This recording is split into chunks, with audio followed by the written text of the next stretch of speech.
I did hear a rumor today, though. I heard a rumor today that Saliba's out for the rest of the season, but Arsenal don't want to announce it. Where did you see that? I didn't see that. He's in a group chat I'm in, and the Gooners, he's very well known on one of the biggest Arsenal channels in the world. I'm not going to name who he is because he says someone he knows at the club has said that he could be out for the rest of the season, but I didn't have anybody else had seen that. But I've seen I've something. I've heard that as well. I've seen something that said he had a potential back injury that would need surgery, but they think that he might not need surgery and that he might be able to see out some of the games for the rest of the season. Oh, yeah. But then what happens if he re-injures his back or if he does more damage? That's what I'm thinking. Exactly. Yeah. Arteta did come out in a press conference today and say that he's not going to feature versus West Ham. We already kind of knew that. I think personally they're trying to maybe see if he can give it a go versus Man City in a couple weeks' time. That would be dangerous, man. Yeah. If I was you guys, I'd play holding for that game. I just think the thing that's interesting about it for me is it's always like they're assessing him. But I don't understand how you're assessing him before every game if he ain't fit. Like when you're assessing a player and they just miss out, they're generally ready for the next match a week later because the reason they're being assessed is to test whether they're ready. You don't have to do that 3 weeks running if you know that's why the rumor makes sense. But we'll see. But do you think you'll bounce back this weekend? It was obviously a really not poor result in the grand scheme of things, but you're 2-0 up against Liverpool. You lost the lead. You really lost control of that game in the second half and you drop points.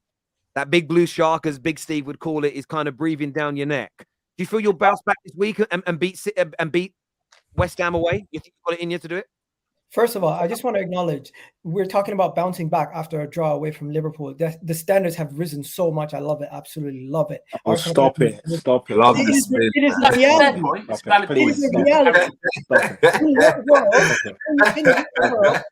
In what world do we call a draw away from Liverpool? Basically, the manner in which you drew the game. You bottled that game. You bottled that game. Hey, you can say we bottled it. You can say we did whatever you want to call it. Whatever. You did. It is what United bottled it. We can say you did. You was 2-0 up and you were scintillating. You had played them off the park. To then not leave with the 3 points, that is a bottle job. Like, come on. That game in isolation, you bottled it. Like, if you won that game, you would have literally had one hand on the trophy. And I'm a Chelsea fan. I don't want you guys to win it, but I would put my hands up and said, you know what? I don't disagree with you guys anyway.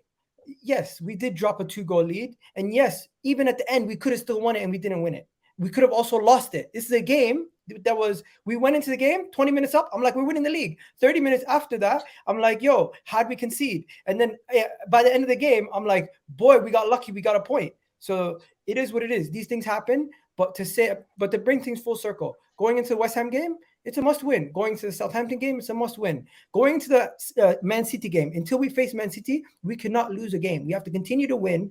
And for the rest of the season, we have to have that approach where we win every single game. As Arsenal fans, I ask for a level of calmness similar to what Terry said. No panic needed. Calm down, guys. Because a lot of people want us to panic. A lot of people want us to worry. The reality is Mikel Arteta did make mistakes, and we criticized it on the match reaction. Substitutions, he could have done it earlier. He could have brought Zinchenko, but it is what it is. Going against West Ham, I want to see a strong team. I want to see everyone that we played against Liverpool back again. Maybe rotate for someone for Trossard if you want, but majority of the time, everything's going to stay the same. And I think we beat West Ham, and we do bounce back, Terry, because at the end of the day, we are a better team than West Ham, and away from home versus West Ham, business as usual. If we drop points again, that would be lightning striking twice. It hasn't happened many times this season. Do you know what's interesting? The reason I say I use the phrase bounce back. Again, some people, I've noticed there are a very small fraction of Gooners that are very sensitive about the words that are used about their team. I've had a lot of people tweet me, what do you mean bounce back? And I'm like, see, you guys are missing the opportunity, if you win, to get at rivals. I'm giving you a layup, and you're not even seeing it. Do you know what I mean? You're facing the other way. Because people are expecting you to collapse from that point. If you come back and beat West Ham, it's a bounce back versus what people have said. So, by the way, I do think any top 6 team that drops points, the next game, you've got to bounce back straight away. Not winning 2 games on the bounce for any of our teams, I believe, is unacceptable unless you literally are away to Arsenal followed by away to Man City back to back. Then you've got a bit of an excuse. So I do think you need to, but you're right. You need to win these next 2 games, and I think people have forgotten this. If you win them, you go into the game against City at the Etihad 9 points clear, and that 9-point difference is what on the night psychologically I think can give, maybe it won't, but it can give Arsenal such an edge in that game because City can't afford to mess up. They can't afford to mess up. And then if they do mess up in that game, then their 2 games in hand become even more pressured because they've got less room to maneuver. So Arsenal have got to go into this West Ham game and blow them away early, make a statement, because that statement, again, that psychological statement that it sends across the city is gargantuan. So for me, I do believe in the word bounce back for 2 reasons. One, it is. And secondly, people are writing you guys off. So why not embrace a little bit of what people are saying and then weaponize it back against them rather than crying about it? Not you, Agal. Not you. I was about to say not you, Agal, if you let me finish my sentence. Not you, Agal, but stop worrying about the language so much. Boom, push it out. Like that's the thing for me. I'm just showing how far we've come, but forget about that for a second. I fully agree with you, Terry. And also, Arsenal fans, we suffer from something called flip-flop rivals, where one day we're going to win the league and we're going to bottle it if we don't win it from there. The other day we're going to lose the league and it's already over. City already won it. Season done. So regardless, it's going to be flip-flop fans. Just ride the waves. But that's exactly what you do to Man United every time we lose or draw. I was going to fall apart now. That's not true, Terry.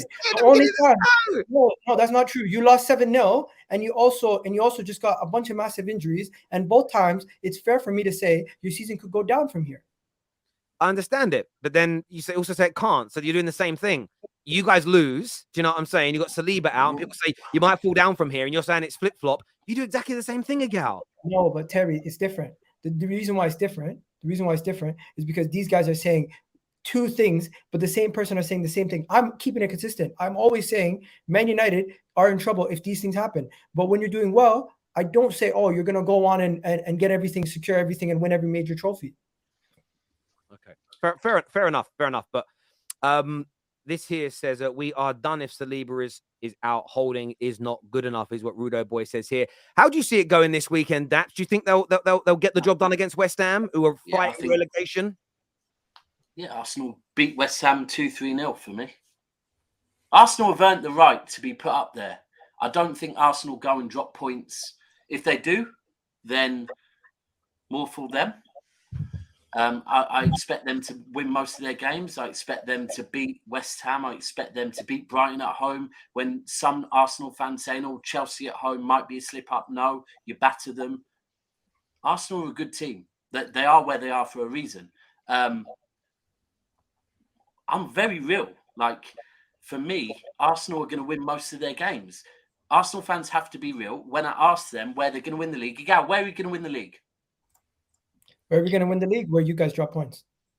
Thank you. Your answer's changed now. That's better. Last time it was you thought you'd come to the Etihad and get something. And when Arsenal fans answer me with that, I think you're not winning the league. You're basing it on one game, right? You cannot base anything on one game. To win this league, you do what you have to, right? It's as simple as that. And Arsenal understand at the Etihad you're getting nothing. Look at our away games. We have to be our best. If we're our best, we win the league. If we're not, we don't. And that's where it is. The league will be won in game week 38. We have to go to Brentford last game of the season. It's not going to be easy, but that's when we'll win the league. So Arsenal, just keep up. That's all you have to do. When you say that you'll only win it if City drop points, does that mean you don't think you'll win it in your own hands, Igal? If City drop points, it gives us the leeway and room to have more room for error. At this moment in time, we know that City have this thing where in the business end of the season they don't lose. They've gone 2 calendar years when they were in the title race, 18-19 and last season, where they basically did not lose and they're undefeated for the last 10 games. So if we want to keep that level of consistency, we need to continue to win our games, but we also need a favor from them for them to drop points, similar to how they need a favor from us for us to drop points. So I think I've seen this narrative online from a lot of Arsenal fans, especially when you guys lost to Sporting, right? You were saying, "Oh, we've got 1 game a week. City are still in these competitions. You know, there could be a potential of injuries, etc., etc." But I look at it on the flip side, because Man City, season after season, they go quite far in every competition, and when they kick into gear, they use those other games to keep everyone warm, keep that momentum. So if anyone needs to come out, you've got someone on the bench who's been playing in the FA Cup or been playing in the Champions League to come on and do a job. Whereas you guys, I feel like where you're focusing just for 1 game, that can be detrimental to up against Man City right now. If it wasn't up against Man City, I would say, right, I agree with you guys 100%. But where Man City use these other competitions to build that momentum, I've seen it. We literally beat them in the Champions League final and they went on and won the league. So they're used to getting into the final stages of these competitions. So I wouldn't, as an Arsenal fan, I wouldn't see that as a positive. Say Man City are still in X amount of competitions, because for me, you know what it is. Do you know what it is? Yeah. Well, I personally agree with you. I think I feel like Man City get in a groove. It gives them momentum and they keep kicking on. Where for people saying it's an advantage for Arsenal because we have less games than City, I honestly do agree with you. It can be an advantage if it means something happens to their players, but more times than not, nothing happens to their player, they're still in the role. They continue to win games, and it gives them an advantage because they now are in the rhythm for the next game. They're more match ready for every game. It's not even that. Last season, when we were in this same period last season, we were getting injuries to Walker, injuries to Laporte. Ruben Diaz was out. We ended our season with Fernandinho and Laporte playing injured, right? It's momentum, it's belief, it's focus, it's knowing what to do. And I think, I could be wrong, but we're all males, right? Me personally, I've had a hard year. When I have a hard day, sometimes I stream to keep myself busy, right? Because I don't want to sit here and overthink nothing, right?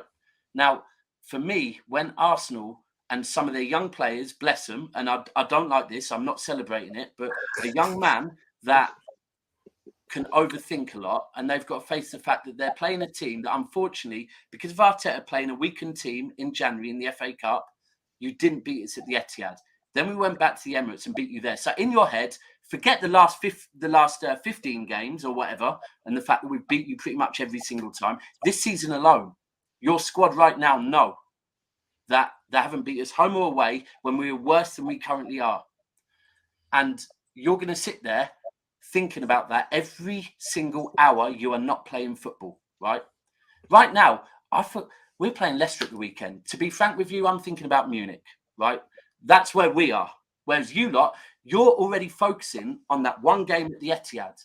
It's not in our heads, bro. It's, for me, if Arsenal, and I will be wrong, it's all clipped up, it's everywhere. If I'm wrong, I'm wrong. But we have this confidence based on what we do every single season.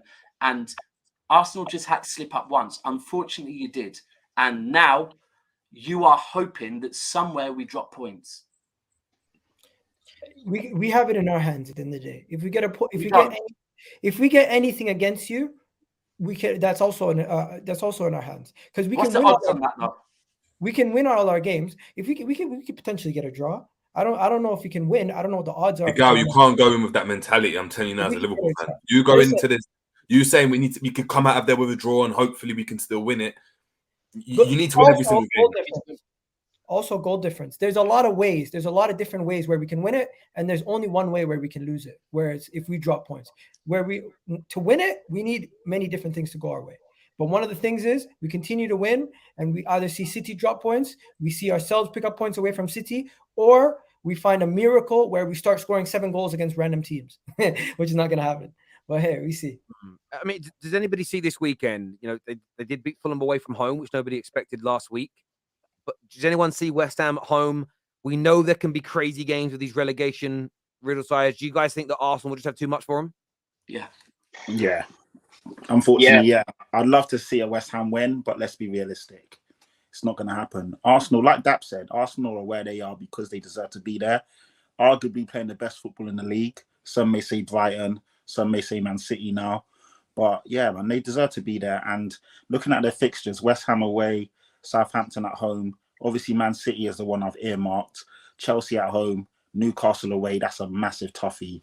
But the upcoming fixtures, you expect them to win most of them. So I've got a feeling with that West Ham game, if by any slip of imagination, West Ham score an early goal, that's going to test Arsenal a lot, because they're coming into that game knowing, we had a 2-goal lead and we kind of fumbled it. You saw after that game, Saka looking dejected. They're thinking, you know what? We might have missed something. And that's a chink in the armor. Now, this game here, this is actually going to be probably more vital than the game after that. Because if you guys don't start well, or West Ham manage to score an early goal, then it's going to test the resolve of the team. And you haven't been in this situation yet where the title's so close, but you're so far away yet. This whole time now, obviously, it's been 20 games, 15 games away at the end of the season. We're getting so close now. As a Liverpool fan, I'm telling you, these games are going to be pivotal. And you're probably going to, if you come out of these games victorious, you're actually going to celebrate these wins potentially more than a victory against Liverpool or that draw. Do you know what I mean? Or even picking up that draw. So it'll be interesting, man. JJ, when you pick up like Saka's body language, now I haven't actually gone back to check if it's true. Was Zinchenko crying after the draw? Yeah. Like, does anybody think him crying with is that a problem with this amount of games to go? Terry, you know that Arsenal. Look, I don't want this to come across wrong because I'm a big fan of Zinchenko. Igal will tell you. Last summer I was telling him how good he is, but the narrative has been that he's changed the mentality of Arsenal. That's been Arsenal fans' narrative, right? When he was on the bench crying, it was because he knew, right? He's been part of this City team. He knows what happens when you give us a sniff, right? And he knew that day when their mentality monster, the guy that gets them all going, is sat on the bench knowing the importance of what he just did. Yeah. I just put it out there. I mean, I don't know if he was actually. I mean, I've just seen people saying he was crying. Was he actually crying again, or was he just frustrated? Yes. He was disappointed because he knew that he had given them the final goal. If he was crying, man. He was crying. If he doesn't get one second. He was disappointed.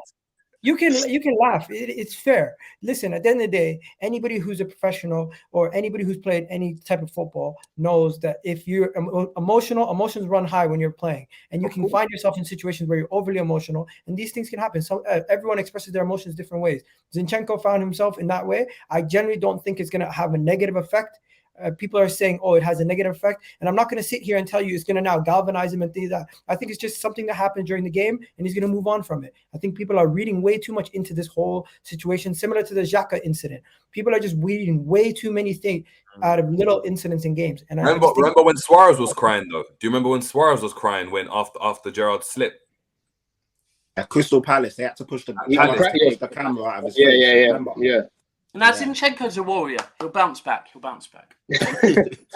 so sarcastic. No, I'm not being sarcastic. I feel hard because I do. Listen, as I said, I'm not saying Zinchenko, so it's difficult for me. But as I said, I want to get Jerry's opinion. He's experienced this a lot. Yeah, that's what I'm saying. I'm saying that I'm not saying Arsenal can't do it. I'm saying that this game's actually very, very vital because if you come back and spank West Ham 3-0, as Dap said, that's going to prove to me, you know what? Mentally, they've actually got it there because this is a tougher loss to that Liverpool draw.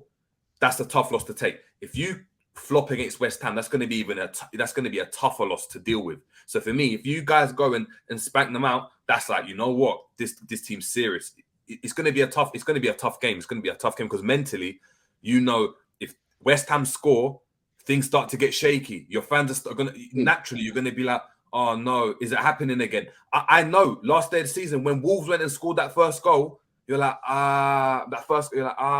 it's happening again. It's happening again. Naturally, the energy starts to go and affect the players, the fans, and everyone. So it will be. And it go.